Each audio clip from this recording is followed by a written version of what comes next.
We have quick jump buttons, so gradebook, dashboard, manage students, etc. These are commonly utilized buttons that educators will use, so we did create a secondary button here. These buttons are also under the tabs up at the top,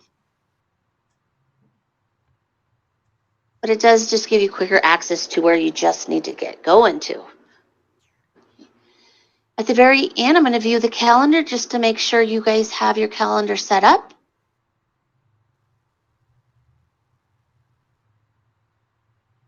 Okay, so this one will need to get set up. Yes, we do need to set that up for next year. I haven't got to that, sorry. I can do it for you if you tell me the school week. If it's Monday through Friday, I can set that at least for you guys. Or it can be homework. Kim's homework. Yes, the school week is still a little bit under review. It may be a 4-day week. It may be a 5-day week. So as soon as that gets decided, we will figure that. Okay. Figure that out. Yeah. For virtual, it probably doesn't matter so much. We could just do a 5-day week and be fine. Yeah. So the only thing that this is going to do is it's going to take that course and put due dates on 4 or 5 days, whatever you choose. So if it is only going to be a 4-day week, I would say just put 3 days as no school days, because you don't want to require Friday work. It kind of penalizes them for not logging in if it's not a school day. So definitely set that up. Okay. And then we have some holidays, some federal holidays, but we don't do maybe all the holidays you have. So you can select what we do with your calendar. And then you could add your own holidays by adding your own categories like winter break or just non-student days. You can add more non-working days for students as well. Okay. Sounds good. Thanks. Yep. All right. So if you as an educator click on calendar like I did, you will not see all these kind of advanced permissions. You'll just see what days are required. I'm going to click on the Edgenuity logo because that will bring me right back to where I need to go.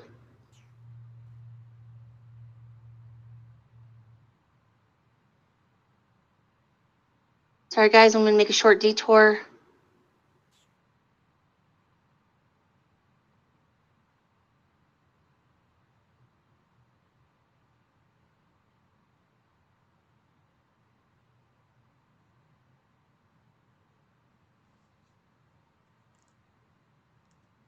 Okay, so let's go ahead and start off with the Students tab up at the top. Manage Students, there's not much you'll have to do here in Manage Students since you do have a student informational system that you're integrating with. That means students will be added automatically.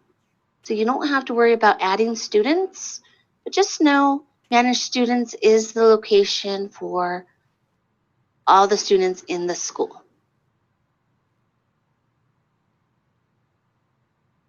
Let's see, we've got 619 students in the system right now. So you're probably not responsible for 619 students. So we do encourage setting up user groups. It's kind of like creating a classroom. It's just a way to view students, particularly that you need to monitor. Otherwise, again, you're going to see all 619 students. When you come to this area, if you look at a report, you're going to see all 619 students. I'm going to guess you don't need to see all of those. So we're going to walk through the process of creating a user group and talk a little bit about why you would set one up. Now, typically people will create just one user group and they'll have all students together in one main group. And the purpose of that would be, let me show you the purpose of that, is that when you come to the dashboard, you need to determine how do you want to view the alerts coming your way? How do you want to view the grades?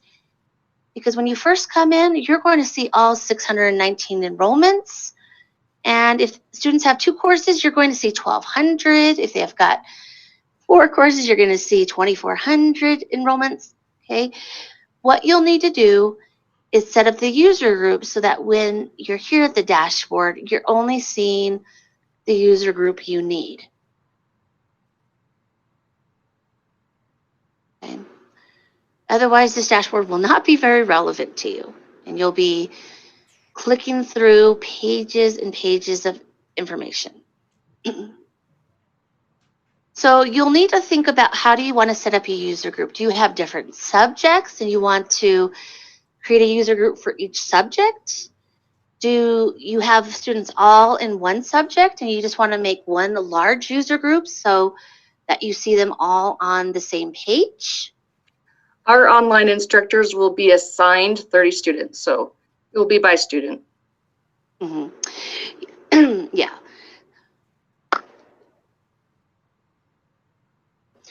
So you'll want to set up your user group in that fashion then.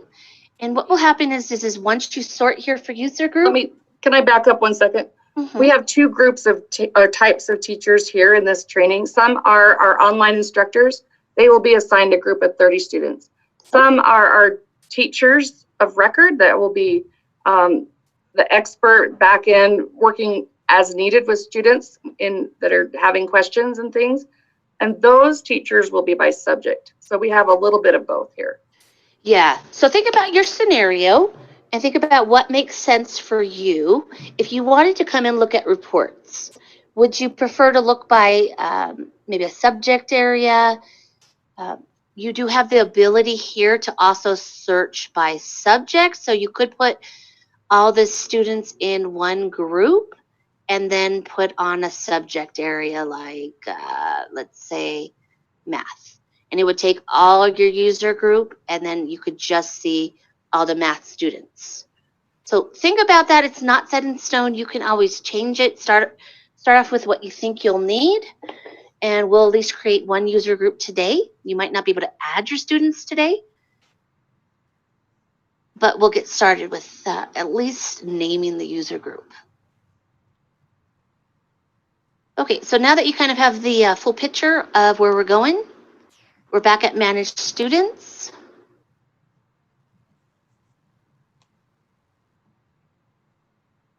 Notice here there are additional tabs. This is our active students list. So all the students that are actively enrolled, at least in Edgenuity. Any archived students, any transferred students, and then we have one for user group. Click on user group, especially if you're clicking along with me. All right, now I have a lot of practice examples, so you won't see any user groups right now till we create one. We've got a blue button that says Add New Group, and decide how you want to set up your group. Maybe you just want one group. Think about a way to name it. No one sees the name. It's not printed on reports or anything. You could do 2020, 2021 school year. You can do 2020, 2021 biology. And then you don't need a description unless you want one. That's totally optional.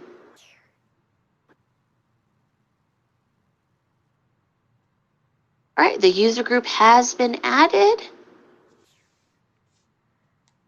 And there we go.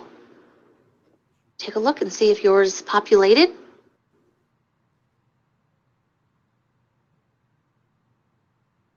You can always come in and rename. If you'd like, you just edit it. If you decide to go a different way and you want maybe to break out the user groups, that's fine. You can come in and edit, rename the title, or you can just delete it and start over.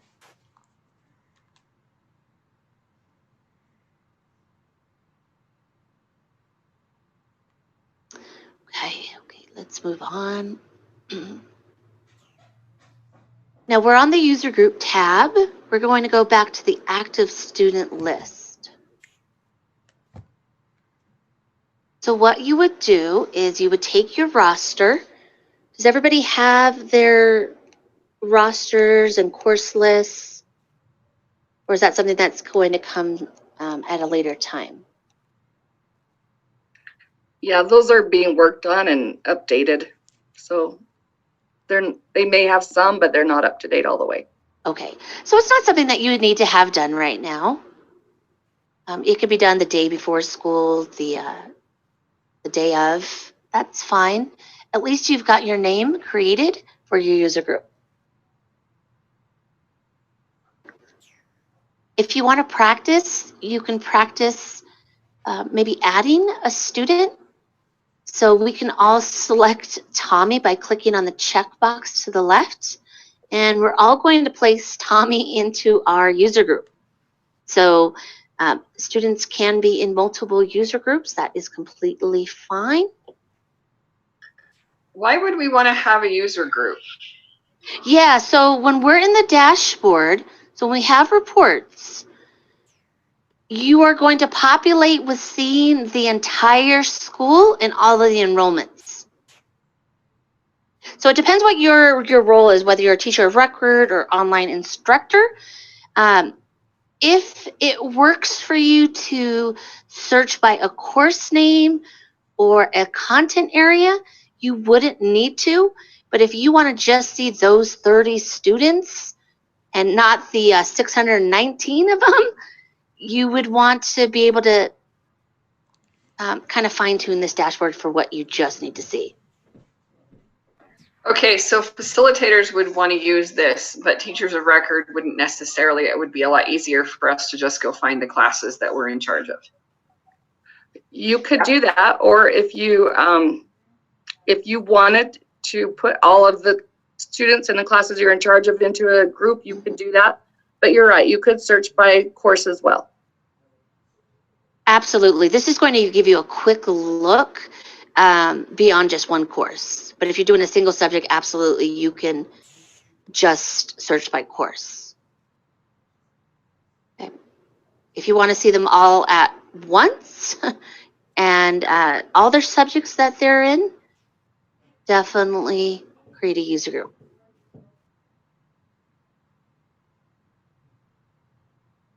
So it just makes monitoring the students and the progress and the data a little bit more easier.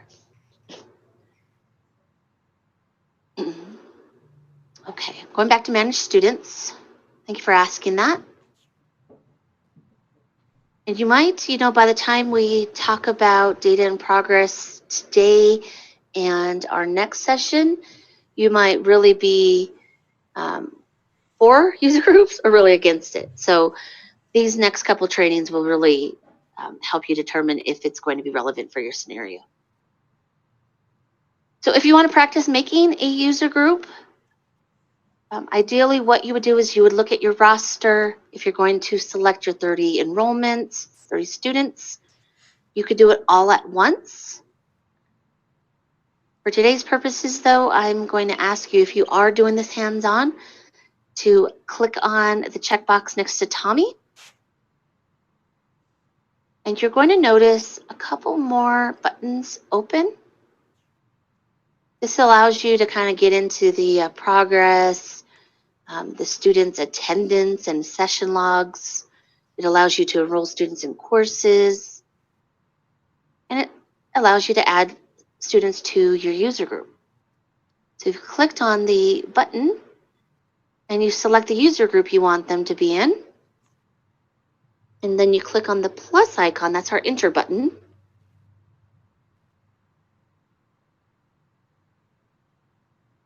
It's going to open and save Tommy now in our user group.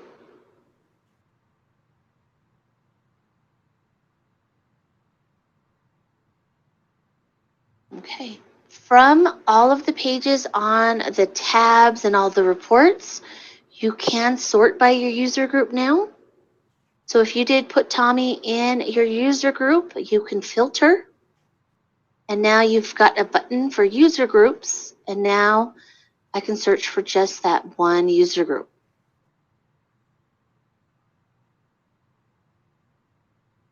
So you would just select on one, select on apply, and then it brings down that 619 student list to just your user group. That's going to be the same process on all of the other tabs. Okay. Sorry, question.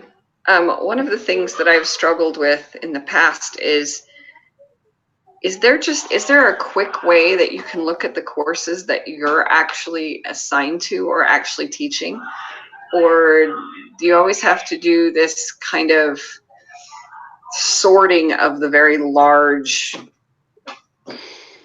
database? Yes. Yeah, so your user groups and your filters will stick from here on out, but there is a way to assign teachers to courses and allow teachers to only see courses that they're assigned to. But again, if you're viewing quite a few students in different scenarios, it might not work as clean, and user groups are probably the best bet. So if you're a single subject teacher and you only want to see the students in biology A, you have an option with advanced permissions on the admin side to be able to set that up, but it does take a lot of upfront work. We also have some schools that will take these courses.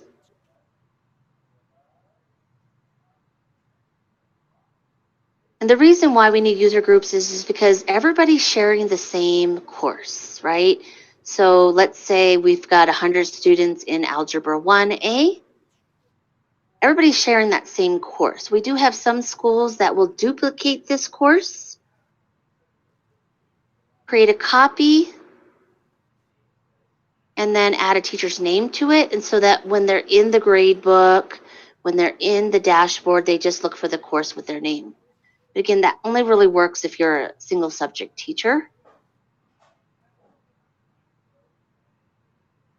Once you set up your user group, your filters will stick.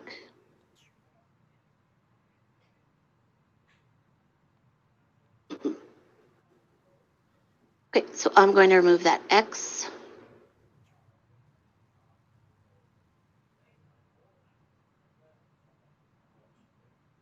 I'm going to go back to user groups.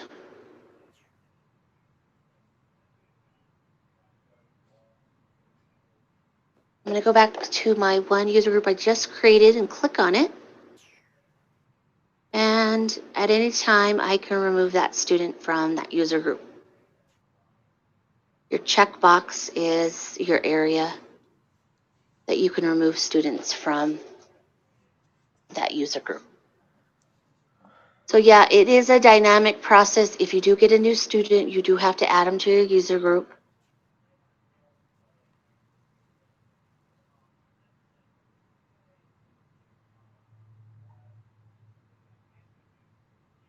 So you can go ahead and click remove Tommy from your user group so you can just kind of start off fresh when you're ready.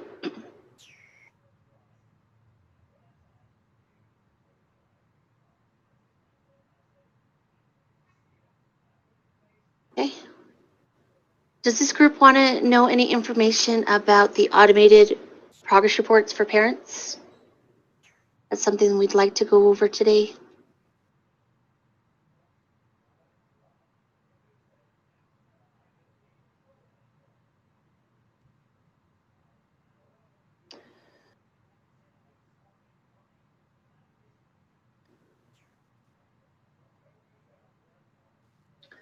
All right. Something tells me that I probably would need that information. So we can do that individually or? Yeah, so it is very helpful because it does become automatic. So let me just go through the process, but when I send you a follow-up email, I'll give you a parent guide and Okay. I'll give you the step-by-step guide. So if you feel like I'm going a little fast, we can review it when we have our next session, and then I'll make sure you have the resource in your follow-up email. Thank you. Absolutely.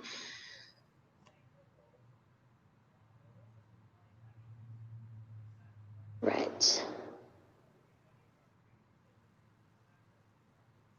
Let me show you an example of what you could share to parents if they want it.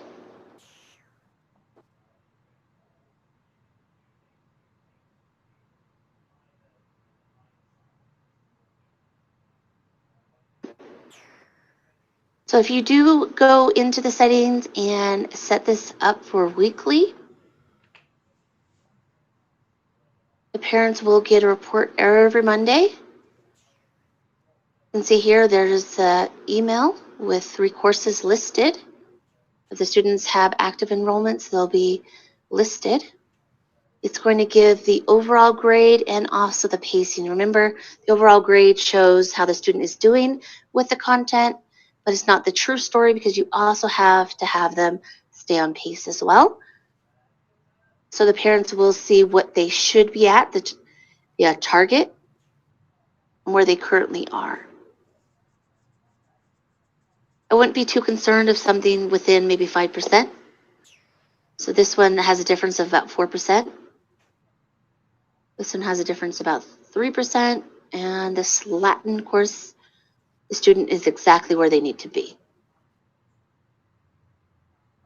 I'll be sure to send this as an attachment if you do have any parents that want this set up.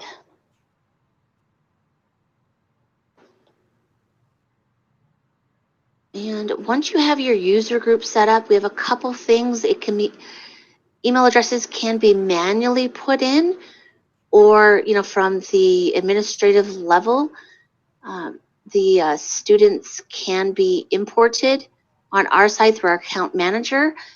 If the list of students are downloaded and the first and last name of the parent and email address is included, our account manager on our side can import all those email addresses in one swoop, and they can even turn on the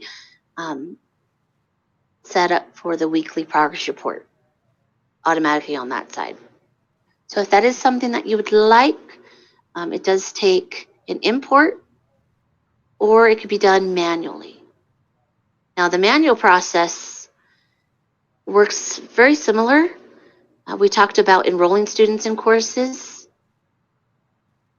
We can also update students in course or in their courseware as well.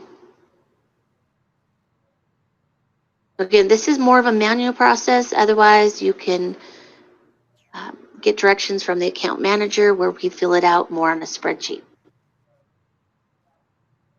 You're going to skip all this background information. And there's an area for parent guardian information. First name, last name, email address. Turn on the email. And you can do daily, but most parents don't want daily.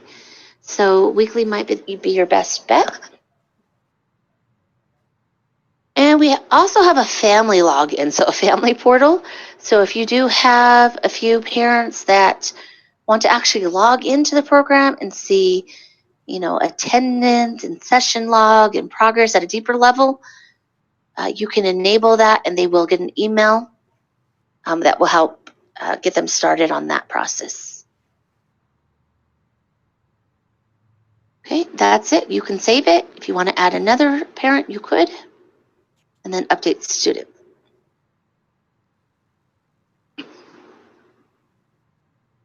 So keep that in the back of your mind. I'll share the directions, but just for today, know that that is available.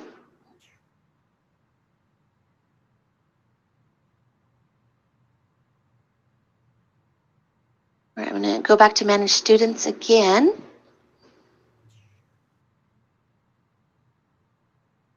And we're going to talk about enrolling students in courses, and then we'll take a break. So if you've got a group of students, you can enroll students one at a time in courses.